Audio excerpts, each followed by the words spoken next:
America ने पाकिस्तान को फंसा दिया है। ईरान से डील करके पाकिस्तान ने बहुत बड़ी मुसीबत मोल ली है। अमेरिका ने इशारों इशारों में पाकिस्तान से पूछा है कि क्यों ना पाकिस्तान पर प्रतिबंध लगा दिए जाएं।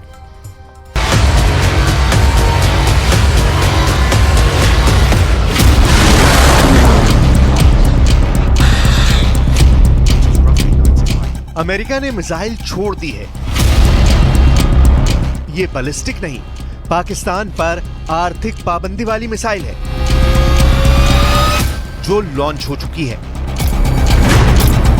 पहली मिसाइल, अगर पाकिस्तान ने ईरान के साथ कारोबार किया तो उसे बुरा अंजाम भुगतना पड़ेगा। दूसरी मिसाइल, पाकिस्तान के मिसाइल प्रोग्राम के पार्टनर पर अमेरिका पहले ही लगा चुका है बैन।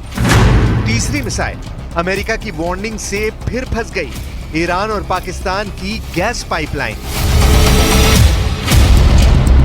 पाकिस्तान को ईरान के राष्ट्रपति इब्राहिम रईसी के लिए रेड कार्पेट बिछाना बहुत महंगा पड़ा है। इजराइल पर 300 से ज्यादा मिसाइल और ड्रोन से हमला करने के बाद जब रईसी अपने पहले विदेश दौरे पर पाकिस्तान पहुंचे तो सबसे पहले अमेरिका के ही कान खड़े हुए। और उसके बाद जिन तस्वीरों ने पाकिस्तान की मुश्किल बढ़ाई वो ये है। पहली तस्वीर, दूसरी तस्वीर और ये तीसरी तस्वीर। इन तीनों तस्वीरों को पाकिस्तान ने बेचने की बहुत कोशिश की है, लेकिन जब से ये तस्वीरें व्हाइट हाउस पहुंची, बाइडेन का जैसे खून खौल गया। बाइडेन समेत अमेरिका की पूरी लीडरशिप का गुस्सा फूटा। अमेरिका की तरफ से फौरन पाकिस्तान के खिलाफ बयान जारी हुआ और टारगेट पर पाकिस्तान नजर आया। अमेरिका ने इशारों इशारों में पाकिस्तान को बहुत बड़ी चेतावनी दी है। वार्निंग ये है कि ईरान के साथ कारोबार करना पाकिस्तान को बहुत महंगा पड़ेगा और उसे इसका अंजाम भुगतना पड़ेगा। अमेरिका ने कहा कि हम ईरान के साथ कारोबार की इच्छा रखने वाले किसी भी व्यक्ति को प्रतिबंधों के संभावित जोखिम के बारे में सजग रहने की सलाह देते हैं। पाकिस्तान सरकार को अपनी विदेश नीति के बारे में बेहतर पता होगा। इस वक्त दुनिया दो कैंप में बटी हुई नजर आ रही है। एक कैंप अमेरिका और इजराइल का है और दूसरा कैंप रूस, चीन और ईरान का है।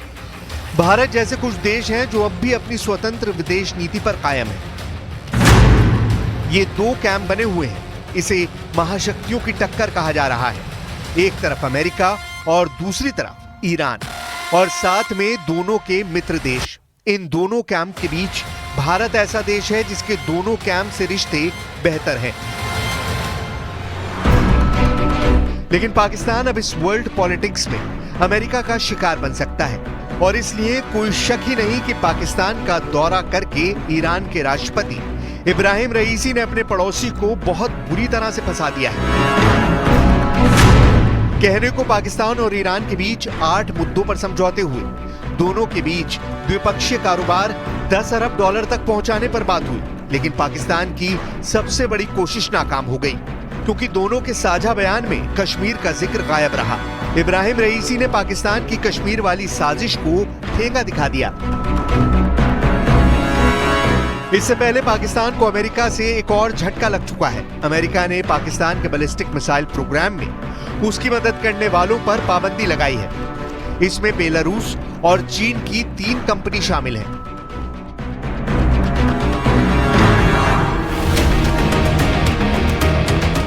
दरअसल पाकिस्तान को जो अमेरिका की मार पड़ रही है उसमें सबसे बड़ी भूमिका 2 देशों की है, यानी अमेरिका के 2 बहुत ही कट्टर दुश्मन। पहला है चीन, जो पाकिस्तान का दोस्त है लेकिन अमेरिका का सबसे बड़ा प्रतिद्वंदी, आप दुश्मन भी कह सकते हैं। दूसरा है ईरान, जो पाकिस्तान के करीब तो आया है लेकिन ईरान अमेरिका का सबसे खतरनाक दुश्मन है। ईरान पर अमेरिका की तीखी नजर है और जब पश्चिम एशिया में हालात बहुत तेजी से बदल रहे हैं, अमेरिका को अपने अड्डों पर खतरा मंडराता नजर आ रहा है, तब वो ईरान के हर नए रिश्ते को बारीकी से देख रहे हैं। तेल अवीव और तेहरान के मौजूदा झगड़े में इस वक्त ईरान को बाजी पलटने वाला देश कहा जा रहा है। ईरान ने जब इजराइल पर मिसाइल दागी तो पूरी दुनिया ने देखी, लेकिन जब इजराइल की तरफ से इस्फहान में हमले की बात हुई तो न ईरान ने इसे माना, न ही इजराइल की तरफ से कोई आधिकारिक बयान आया। अब ईरान के राष्ट्रपति ने पाकिस्तान और श्रीलंका का दौरा करके बताने की कोशिश की है कि ईरान को अलग थलग करना आसान नहीं है। भारत में ईरान के राजदूत ने कहा कि 2024 में इब्राहिम रईसी भारत का भी दौरा जरूर करेंगे और यहीं पर भारत ईरान संबंधों को लेकर अमेरिका के प्रतिबंधों और नई दिल्ली की कूटनीति का सबसे बड़ा इम्तिहान होगा।